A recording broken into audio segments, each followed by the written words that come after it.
Well, thanks for joining us, Dave, after you've watched your side win by 1-0. Job well done, would you say? Yeah, I think so. It was far better result than last week. And the performance, I think, can be summed up by saying it was attritional on probably the worst pitch we played on. I don't want that to be a criticism or a reflection of how well we didn't play or did play. But it was a tricky pitch, bobbly and hard, which we knew we'd actually planned for because Keith Cale had told us earlier on the season that they train on it every day. So we knew we were going to be in no fit state, really. And we knew that it was going to be about second balls and sort of doing the ugly side of the game that we didn't do very well last week.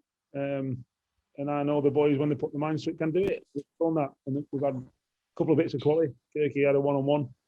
And then Murph's put a great ball in. It was a good finish. I'd say a good finish. And they were the two bits of quality in the whole game. And that was enough to win the game.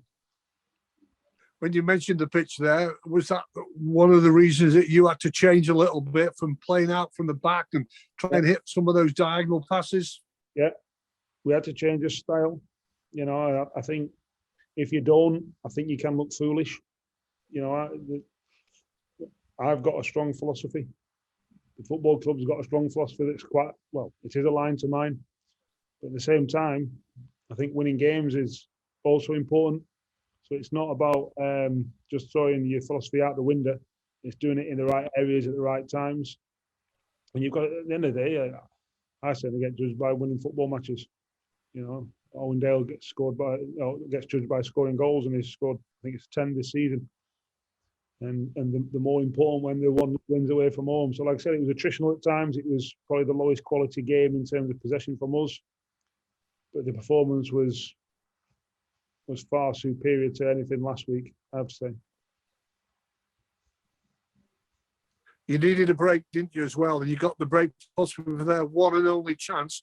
And within seconds, you're down the other end of the field getting the winning goal. Yeah, well, they got him behind us once all game and the lad fluffed his lines.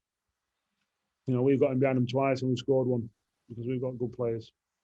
And like I said, I think we deserved to win. I do thought we were the better team. But, you know, when you come to a team fighting for their lives on a tricky pitch, you know, a real tricky pitch, you've got to match all their endeavour and effort and make it attritional at times yourselves. But then when you get into the right areas, you've got to play and you've got to, you know, create things. Obviously, I thought once we went in front, you know, it was 70 minutes in, I thought we controlled the game really well. Really, really well. They were throwing everything at us, but, you know, we looked even more in control, if you like. And like I said, I thought we were worthy winners, really. Well, you've still got 10 games to go and still plenty to play for, but it's a nice little achievement in the world of football because everybody, whatever division you're in, always looking to get to 50 points first of all and see where it takes you. You've got to 51 now and, you know, you've 10 games still to play. Yeah, that wasn't the target, so we'll keep trying to achieve our target. 2 weeks off, of course. You changed your team with 5 changes. You said it's been a tough week for you. At the end of the day, you made those 5 changes. How do you think they went? I thought by and large they were good. I thought they were very good. I thought they were actually, I would say, I think after the week we've had, I think any changes would have been certainly an improvement on last week. And I think the way the players have reacted themselves, they deserve the credit. You know, I can stand here and say it's all about me. It's never about me. Win, lose or draw, it's never about me. The players deserve the credit. You know, they've responded in the best way possible. We can't go win, loss, win, loss, win, loss. We can't do that. We've won on a Saturday to shut people up. You know, people keep giving me stats on a Saturday with grey hair and glasses on. And I'm only kidding, Graham. I love you, really. We've just got to, you know, we've got to make sure that we become a bit more consistent. And that's whether it's the 11 that started, the 11 that finished, or a completely different 11 or a mixture thereof. We've all got a part to play. Every single player's got a part to play. And we've got to make sure that in the next 10 games, you know, they all play their part. Because if they do, then we've got a chance. I just want to finish off with putting the game into perspective. It has been an old tough week, no doubt about it. A clean sheet, a win away from home. And for your young academy goalkeeper in Ashton Hume, of course, you started with the warm-up tops. We all know what developed last night. Your words on that, Dave? Yeah, I found out on Wednesday night that he's going to have his leg amputated, which is, horrific news. It's horrific news, and we're going to do as much as we can to help him. He's going on a run and a bike ride for 36 miles, and we'll be doing stuff in pre-season for him.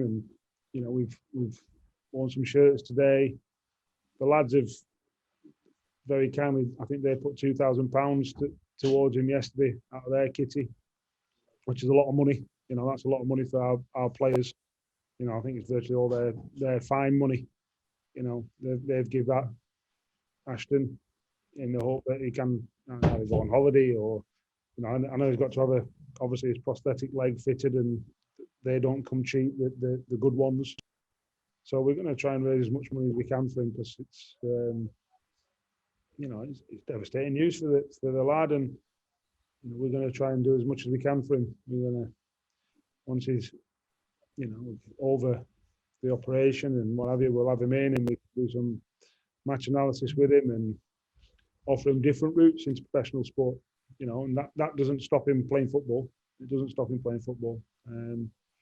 But we'll speak to his mum Vicky and the rest of him, and Ashton himself, obviously, and give him as much love and support as we can as a football club.